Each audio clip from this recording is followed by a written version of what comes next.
விவசாய நண்பர்கள் அனைவருக்கும் வணக்கம். நிலக்கடலை சாகுபடியில் பயிரை அதிகளவு தாக்கக்கூடிய பூச்சி நடின்னு பார்த்தோம்னா, ஒன்று ஹெலிகோவர்பா அர்மிஜிரா அப்படின்னு சொல்லக்கூடிய அமெரிக்கன் காய் துளைப்பான்.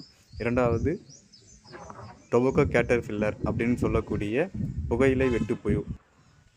இந்த ரெண்டு புழுவும் பார்த்தீங்கன்னா பயிரில் இருக்க இலை, மொட்டு, பூ இது எல்லாத்துலேயும் உட்காந்து அதில் இருக்க பச்சையத்தை ஃபுல்லாக சுரண்டி சாப்பிட்ரும். அது சுரண்டி சாப்பிட்றது மூலமாக தான் நமக்கு பார்த்திங்கன்னா அங்கங்கே இலையில வெட்டின மாதிரி, அங்கங்கே ஓட்டை போட்ட மாதிரி, அது மட்டும் இல்லாமல் இலை ஃபுல்லாக சுரண்டிட்டு வெறும் நரம்பு மட்டும் இருக்க மாதிரி சிம்டம் நமக்கு தெரியுது. அடுத்து இந்த புழுக்களை கட்டுப்படுத்துறதுக்கு என்ன மருந்து அடிக்கலாம் அப்படிங்கிறத பற்றி பார்க்கலாம். நிலக்கடலை பயிரில் புழுவோட தாக்கம் எந்த அளவுக்கு இருக்குது அப்படிங்கிறத பொறுத்து நான் 3 காம்பினேஷன் சொல்கிறேன். ஃபஸ்ட்டு காம்பினேஷன் பார்த்தீங்கன்னா, உங்கள் நிலக்கடலை பயிரில் எங்கேயோ ஒரு இடத்துல தான் புழு பொத்தல் போடுறது, இலை ஒட்டுறது அப்படி இருக்கின்ற பட்சத்தில், இல்லை கால்வாசி இப்போ தான் ஆரம்பிக்குது அப்படின்ற பட்சத்தில், நீங்கள் குயினல் பாஸ் ஏக்கராக்கு 1/2 லிட்டரும் கூட அசிபேட் ஒரு 1/4 கிலோவும் சேர்த்து அடித்தா ரொம்ப நல்லாவே இருக்கும்.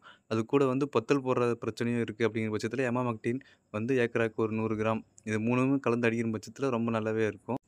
2வது காம்பினேஷன் பார்த்தீங்கன்னா, இப்போது புழுவோட தாக்குதல் பயிரில் ஒரு மீடியமாக இருக்குது, இல்லை பாதி கிட்ட இருக்குது அப்படிங்கிற பட்சத்தில் நோலரான் ப்ளஸ் எமாமக்டின் இதை ஏக்கராக்கு 1/4 லிட்டரும், அசிபேட் ஏக்கராக்கு 1/4 கிலோ அடித்தா ரொம்ப நல்லாவே இருக்கும். இது கூட அசாடிராக்டின் வேப்ப எண்ணெய் ஏக்கராக்கு 1/4 லிட்டர் கலந்து அடிக்கும் பட்சத்தில் அந்த புழுவுக்கு ரொம்ப நல்லாவே கேட்கும். 3வது காம்பினேஷன் பார்த்திங்கன்னா, நிலக்கடலை பயிரில் புழுவோட தாக்குதல் ரொம்ப அதிகமாக இருக்கிற பட்சத்தில், பாதிக்கும் மேலே இருக்குது அப்படிங்கிற பட்சத்தில் கோரஜன், குளோரோடானில் போர் அது ஏக்கராக்கு 60 ml, அசிபேட் ஏக்கராக்கு 1/4 கிலோ இது ரெண்டும் கலந்து அடிக்கிற பட்சத்தில் ரொம்ப நல்லாவே இருக்கும். இது கூட நீங்கள் லாம்டா 5EC ஏக்கராக்கு 1/4 லிட்டர் அதுவும் கலந்து அடிச்சிங்கன்னா பெஸ்ட்டு ரிசல்ட் நல்லாவே இருக்கும்.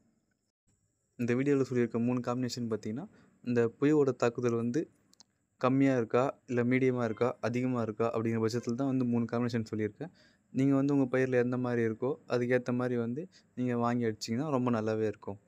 நன்றி.